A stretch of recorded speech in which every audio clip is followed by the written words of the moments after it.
Сәлем достар, бүгін сіздерге алғаш рет дайындағаннан мінсіз болып шығатын сметанник пирогының рецептісін ұсынамын.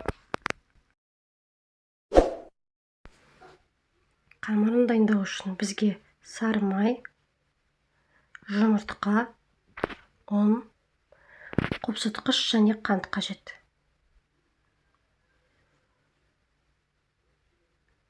Ыдысқа електен өткізілген ұн мен қопсытқыш саламыз.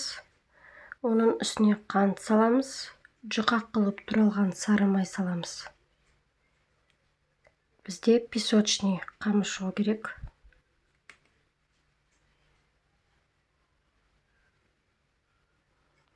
Одан соң бір жұмыртқа саламыз. Қамырды жақсылап араластырып, қамырды біріктіреміз. Одан соң дайын қамырды тоңазытқышқа 30 минутқа салып қоямыз. Пищевой пленкамен немесе салафанға салып қоямыз.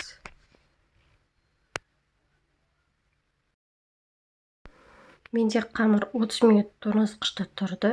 Енді алып жарты бөлігін астына салып, қолымызбен формасын жасаймыз. Одан соң қалған бөлігін жандарына қоямыз.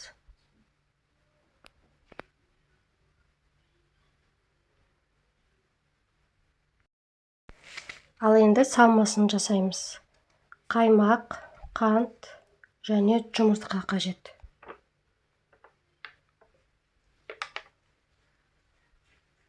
Ең алдымен ыдысқа қаймақты саламыз.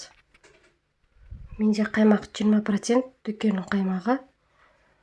Қант саламыз және де жұмыртқаны саламыз. Венчиктің көмегімен жайлап араластырамыз.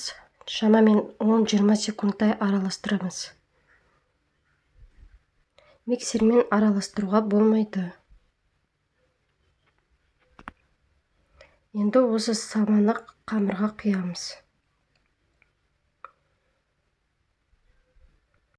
Пешті алдын ала 180 градуста қыздырып, 35-45 минут пісіреміз.